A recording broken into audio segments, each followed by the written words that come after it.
Hey, it's Rod Bergeron here with you, and we're going to continue our series of working with ink, and today we're going to look at some ink washes. In the bottom of my little cup here, and this is just a little cup that you would get from a fruit cup or applesauce or something like that. There's a little bit of ink in the bottom there that I was using previously as a wash. And one of the great things about ink on watercolor paper is that it acts almost exactly like watercolor, only ink is permanent. So remember, if you get any on your fingers or your hands, it's going to be there for a while. If you get any on your fingers, my best advice is toothpaste. Put a little bit of toothpaste on there, just rub them together dry, not with water. And then once you get it sort of rubbed into the ink, rinse it under some water. Most of it will come out. If you do it a couple of times, you'll usually get rid of it. If you get ink on your clothes, those now become your ink painting clothes because ink does not come off clothing at all right? So word to the wise, I've destroyed a lot of clothing. Don't wear a good sweater. I'm wearing an old hoodie. I'm wearing old pants. No good clothing when you're working with ink. I guarantee you it will destroy them. So ink washes, let's talk about that for a minute. So I got a couple of brushes going on here, and I don't think I'm going to use either of these brushes. I think I'm going to use a larger brush. I think I'm going to use a brush about that large, okay? So this is on watercolor paper. This is Canson watercolor paper, perfectly good for using ink on. And you'll see I'm going to put a little bit of water on here. This is going to be my sky. I'm going to wet this around here where I want my sky to be. And I'm just going to wet this. I'm going to give it a good, I'm not going to wet the whole thing. I'm just going to wet where I want my sky to be. All right, so I'm going to get it fairly wet. Okay, and then I'm going to take my ink here and I'm going to use this same brush. I'm not going to change brushes. I'm going to use a big brush, and I'm going to take this brush, quite a bit of water on it, pick up some ink, okay? And then I'm just going to run this right across the top of the wet area, okay? Straight ink, very, very wet brush, just dragged it across there, and you've seen how much ink came off on there, right? Quite a bit. So if you want to intensify that, well, we'll intensify it in a second. So if I want this to run down the page towards my building there, this is still a little bit wet from before, so I'm going to take that off a little bit.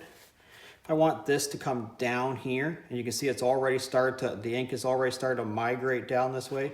If I want it to migrate down more, I can just tip the page, you know, get it to flow down here, get the water to go. You can see maybe on that angle a little bit better how the water is flowing back and forth along there.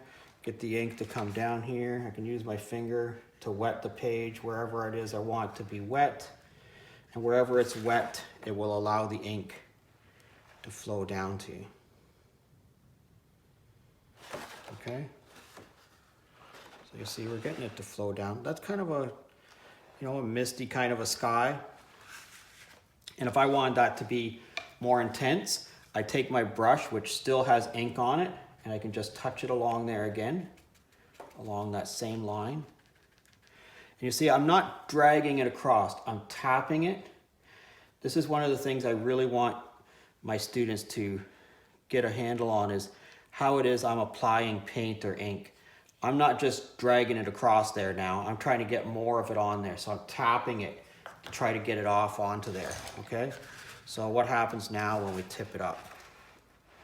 You'll see now we're getting it, it's much, much darker flowing down there.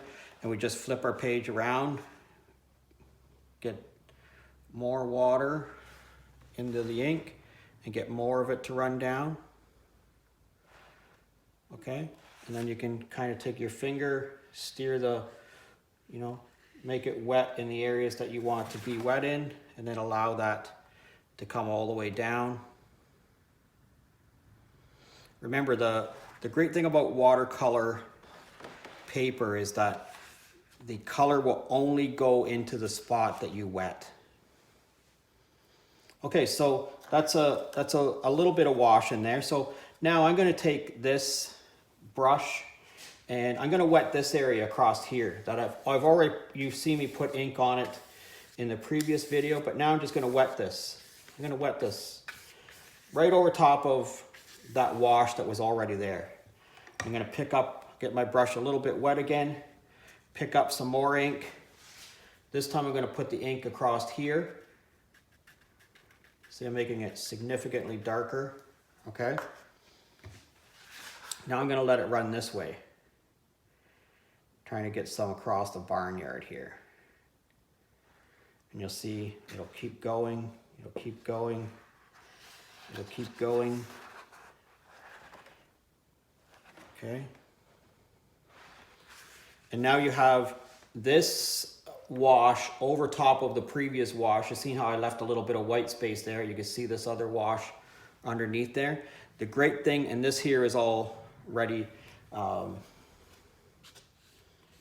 has some ink on it. I can put wash over top of that. You see I'm using this big honking brush here, right? I love using big brushes whenever I can.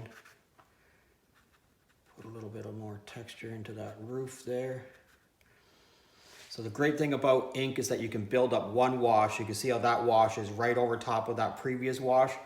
I'll let that dry up for a while and then I'll show you what it looks like. But one wash over top of another wash is going to preserve the previous wash, okay? So ink allows you to put one layer over top of the other. And this has all been done with just one drop of ink so far. I've only used the one drop of ink from the very beginning. So let's let that dry up and I'll show you what it looks like.